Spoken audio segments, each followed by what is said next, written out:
Alrighty, I'm going to quickly go through some of these practice problems from our lesson on multiplying fractions. So just to make sure that we have a good understanding of what we need to do. Alright, so this is Jeremy lights a candle that is 6.5 inches tall. After several hours, the candle is half as tall. What is the new height of the candle?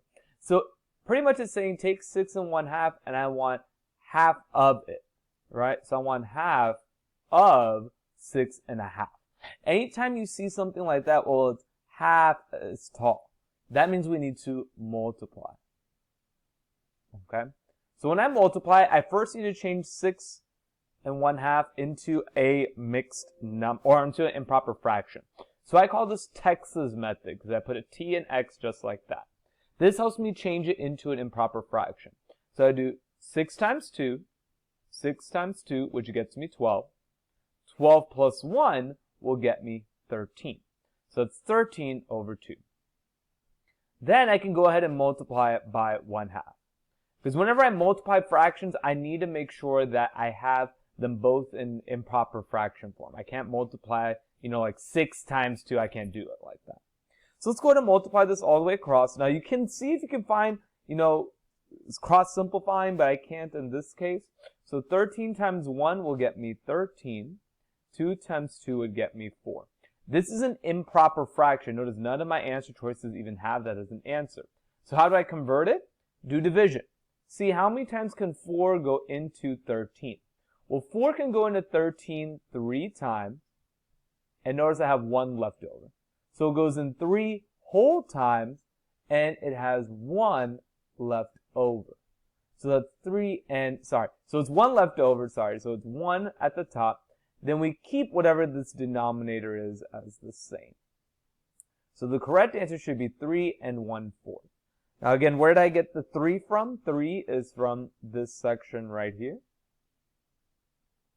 Where did I get 1 from? Right there. And where did I get 4 from? Over there. So 3 1/4 is my answer. Alright, next one. What is the product of 1/4 and 3 2/3? Well, same thing, 1/4 times 3 2/3. Well, in order to figure that out, all I have to do is work through it, right? Change this to an improper fraction. Remember, you cannot have mixed numbers like this. You gotta change it. So 3 times 3, remember Texas method means multiply. 3 times 3 to get 9, then do 3 plus 2 to get 11. I can't cross simplify, so we just multiply straight across. 1 times 11 gets me 11. 4 times 3 gets me 12. I can't simplify this, right? And it's a nice proper fraction, so 11/12 is my answer. Alright, how many gallons are in 2/5 of a 1/2 gallon of milk? 2/5 of 1/2 means I need to multiply both of them. So I can cross simplify. I know they may not have mentioned that in the video, but I could cross simplify. But if you didn't want to, I could still multiply straight across.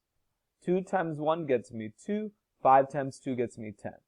Now, I don't see 2/10 here, but that means I look here and see, can I find a common denominator? Or is there a common multiple I can divide both of these by? I can divide 2 and 10. Well, I can divide them both by 1, but then it won't change anything with that fraction. But I can divide it by 2.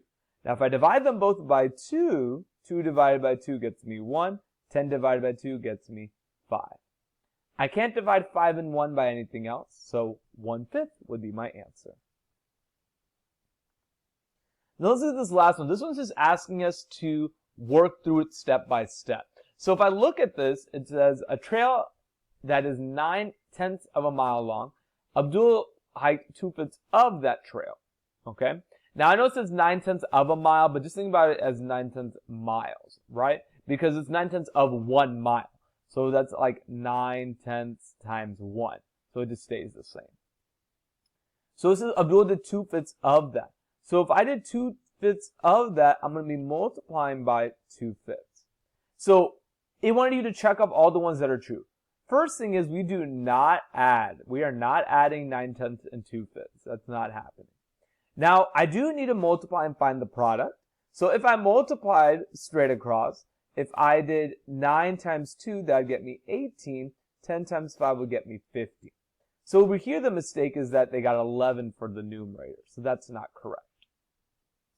Now, this is true, okay? That is true. I did 9 times 2 to get 18, 10 times 5 to get 50. But now, there's some other true factors that are in here. It says, find a common factor for the numerator and denominator. What that means is that I want to simplify. What's a number I could divide 18 and 50 by? Well, I can divide them both by 2 because they're both even numbers. So since I can divide them both by 2, 18 divided by 2 gets me 9. 50 divided by 2 gets me 25. So a common factor is what I found, and I went ahead and simplified that answer.